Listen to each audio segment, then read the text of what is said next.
ఉదయగిరి తాలూకా కొండాపురం మండలంలో చింతలదేవి జాతీయ కామధేను సంతాన ఉత్పత్తి కేంద్రాన్ని పరిశీలించారు. ఉదయగిరి ఎమ్మెల్యే కాకర్ల సురేష్ పశువుల సంరక్షణ, పాల ఉత్పత్తి, అభివృద్ధి, రైతులకు అందే ప్రయోజనాలపై అధికారులతో సమీక్షా సమావేశం నిర్వహించారు. దక్షిణ భారతదేశంలో మంజూరైన రెండో కామధేను ప్రాజెక్టు అయినప్పటికీ గత ప్రభుత్వాలు దీన్ని అభివృద్ధిపై పట్టించుకోకుండా గాలికి వదిలేశాయని ఎమ్మెల్యే కాకర్ల సురేష్ తీవ్రస్థాయిలో మండిపడ్డారు. ప్రాజెక్టు అభివృద్ధికి అవసరం అయితే నిధుల కోసం రాష్ట్ర శాసనసభలో ప్రతిపాదనలకు సిద్ధం చేసి తగిన చర్యలు తీసుకుంటామని హామీ ఇచ్చారు.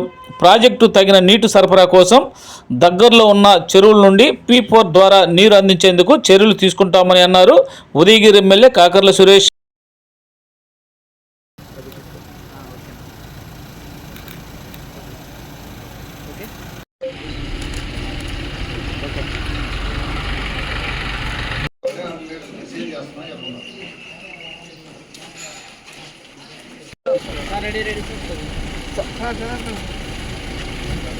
సరే వేయండి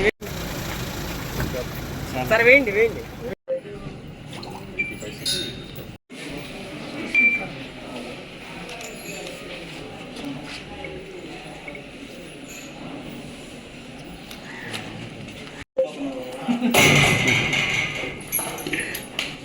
వదిలిపెట్టగా ప్రతాపం చెప్తాను.